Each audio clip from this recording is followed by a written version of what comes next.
आज का हमारा टॉपिक डिटर्मिनेंट्स है। अभी हम सिंगल पावर के डिटर्मिनेंट्स या इक्वेशन पे चर्चा करेंगे। किस प्रकार से दो सिंगल पावर स्टेटमेंट या हमको इक्वेशन दिए गए हैं और उन्हें हम किस प्रकार से डिटर्मिनेंट्स में कन्वर्ट करेंगे। आगे हम किस प्रकार से डिटर्मिनेंट्स का आपस में मल्टीप्लाई होता है, किस प्रकार से एडिशन होता है, किस प्रकार से उनका सिंप्लीफिकेशन होता है, इस पे चर्चा करेंगे।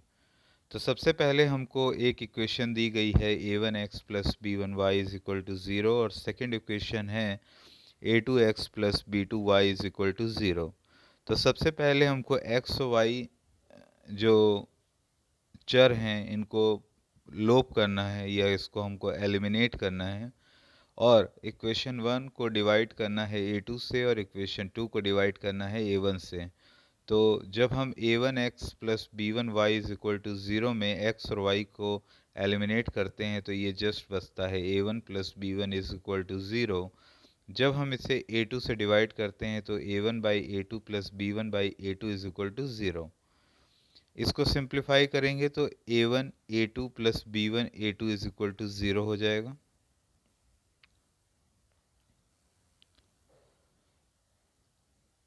सेकेंड इक्वेशन में हम a1 से डिवाइड करते हैं तो a2 by a one plus b two by a one is equal to zero, या हम इसको सिंप्लीफाई करेंगे तो a1 a2 plus a one b two is equal to zero. ये हमको थर्ड और फोर्थ इक्वेशन प्राप्त होगी फर्स्ट और सेकेंड से।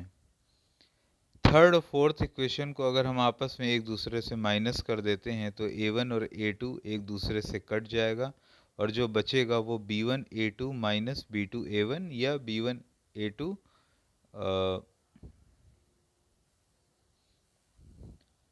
या इसे हम किसी भी रूप में मॉडिफाई कर सकते हैं, b1 a2 minus b2 a1 या a1 b2 minus a2 b1।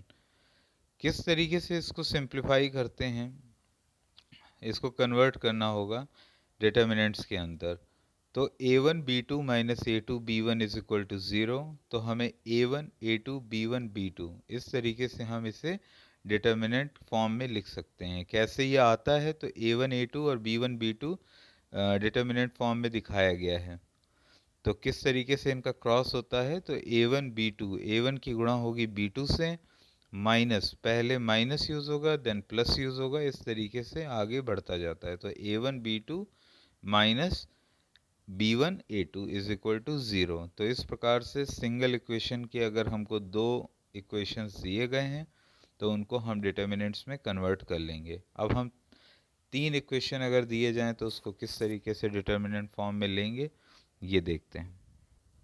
तो यहाँ पर a1 plus b one y plus c one z is equal to zero, a2 plus b two y plus c two z is equal to zero, a3 plus b three y plus c three z is equal to zero. तो इसमें भी x, y और z, यहाँ पर केवल y और z है तो हम y और z का विलोप कर देंगे या इसको हम एलिमिनेट कर देंगे। तो एलिमिनेट करने के बाद जो हमारे पास इनडिटर्मिनेट फॉर्म में मिलेगा वो होगा a1 b1 c1 a2 b2 c2 a3 b3 and c3।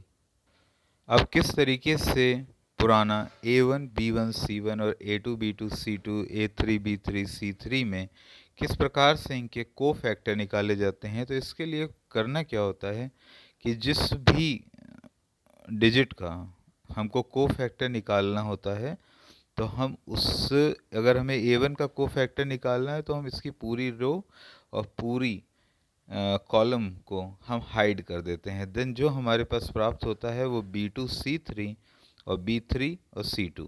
तो इसी प्रकार से हमको हर नेक्स्ट डिजिट का कैलकुलेशन करना होगा, जैसा कि अभी मैं दिखाता हूँ। a1 तो b2 c3 minus b3 c2। इसी तरीके से जब हमें b1 का करना होगा तो b1 तो पूरी रो गायब हो जाएगी, पूरी रो एंड पूरी कॉलम हाइड कर देंगे। अब हमारे पास a2 c3 a3 c2 बच रहा है, तो इनका आपस में कैलकुलेशन कर लेंगे। पहला प्लस होता है, दूसरा माइनस होता है। तो a2 c3 a3 c2 एक दूसरे से, तो इस प्रकार हमें प्राप्त होगा b1 में a2 c3 minus a3 plus a3 c2। तो पहले ये माइनस होता है, देन ये प्लस होता है। इस तरीके से डिटर्मिनेंट्स आगे बढ़ते हैं। इसमें जिस भी पर्टिकुलर डिजिट का हमें कोफैक्टर निकालना होता है तो उसकी रो और उसकी कॉलम को हाइड कर दिया जाता है। ये इस तरीके से हमने कैलकुलेट किया है। अब अगर हमें एक डिटर्मिनेंट इस फॉर्म में दिया गया है जहाँ पर कोई एक पर्टिकुलर डिजिट कॉमन है, जैसे m a1 m b1 m c1 a2 b2 c2 a3 b3 c3, तो इस तरीके की कोई अगर हमें डिटर्मिनेंट्स मिलता है तो हम कॉमन जो भी नंबर दिया होगा उससे हम एक सिंगल रो से हटा लेते हैं। तो m हमारा कॉमन हो गया, इसको हमने बाहर निकाल लिया। अब जो बचा वो a1 b1 c1 a2 b2 c2 a3 b3 c3। अगर डिटर्मिनेंट हमें इस फॉर्म में मिलता है a1 plus p b1 c1 a2 plus q b2 c2 a3 plus r b3 c3, तो इसमें जो भी एक डिजिट हमारे साथ इंक्लूड हो रही है, जैसे a1 प्लस p है, a2 प्लस q है, a3 प्लस r है, तो इसको हम अलग अलग डिटर्मिनेंट्स में लिख सकते हैं, जैसे a1 a2 a3 b1 b2 b3 c1 c2 c3 plus P Q R b1 b2 b3 c1 c2 c3। तो एक ये फॉर्म होता है। जो भी हमें डिटर्मिनेंट से रिलेटेड क्वेश्चन हम आगे कराएंगे तो उसमें आपको ध्यान रखना है कि यही फॉर्मूले या सूत्रों का प्रयोग करना पड़ेगा। अगर हम ए और बी, हमको दो डिटर्मिनेंट्स दिए गए हैं और उनका कैलकुलेशन करने बोला गया है कि ए इंटू बी निकालना है, तो हमको इसकी कैलकुलेशन करने के लिए मेथड सेम रहेगा कि जिस भी डिजिट को हम ले लेते हैं